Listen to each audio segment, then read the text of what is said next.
İmam Rıza aleyhissalam buyurur ki, məsuməni ziyarət eləyən məni ziyarət edən kimidir. Və yaxud da İmam Cavad aleyhissalam buyurur ki, hər kəs bibimin qumda olan qəbrini ziyarət etsə, arifən bi haqqıha, bu şərti qoyur ki, haqqını tanıyaraq. Əhl-i Beytin haqqını tanımaq İslamın haqqıdır. O necə ki İmam Rıza aleyhissalam bilirsiniz də, Xorasana gedəndə Nişapurda insanlar yığışırlar, gözləyirlər ki, Peyğəmbər sülaləsindən Peyğəmbər övladı gələcək, ondan bir hədis eşidək. Bir il insanlar yığışıb İmamdan hədis istədilər. İmam dedi, la ilahə Allah buyurdu. Silsilə-i Zəhəbiyyə deyilir də bu hədisə, məşhur hədisdir. İmam atasından, o atasından ta Əli ibn Əbi Talib aleyhissalamdan, Rasulullah, Cəbrail, Allahdan ki Allah buyurdu, la ilahə illallah husni fəmən dəxələ husnə əminə min əzabi. La ilahə illallah mənim qalamdır. Kim mənim qalama daxil olsa əzabımdan amandadır. Çoxları da bilirdi bu hədisi. İmam gedəndə bir ayağı atın üzəngisində idi, bir ayağı yerdə.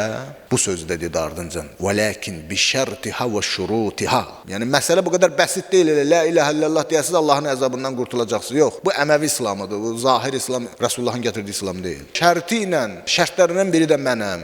Yəni imamətdir. Yəni Peyğəmbər Əhl-i Beytinin imamətidir, vilayətidir. Və kim bu haqqı tanıyaraq ziyarət edərsə, fələhul cənnə. Ona cənnət nəsib olar inşallah. Və ilk xanımı Əhl-i Beytdən ziyarət edən İmam Cavad əleyhissalamın Zeynəb adında bir qız olub. Gəlib bibisinin qəbrini ziyarət edib və qəbr üstündə gümbəzi tikdiribdir. Sonradan, bilirsiniz, Şah Təhmasibin dönəmində, Səfəvilər dönəmində hərəm genişləndiribdi. Daha sonra Qacarların dönəmində qızıl gümbəzlər və ətrafında məscidlər tikilməklə böyük bir elm mərkəzinə çevrilmişdir. Xanım Fatimə Məsumə sıradan bir imamzadə deyil, yəni Əhl-i Beyt nəslindən olan sıradan bir insan deyil. Həyatından bu məqamı nəql edib inşallah söhbətimizi yekunlaşdıracağıq. Ki bir gün gəlirlər, Küfədən gələnlər vardı. Mədinəyə İmam Kazım əleyhissalamdan sual soruşacaqdılar. Suallar da qədimdə belə deyil ki, mənim adımdan da filan şeyi soruş. Yazırdı sualın, gedən adama verdilər ki, apar bunu ver, imam bunu oxusun, sualımı cavablandırsın.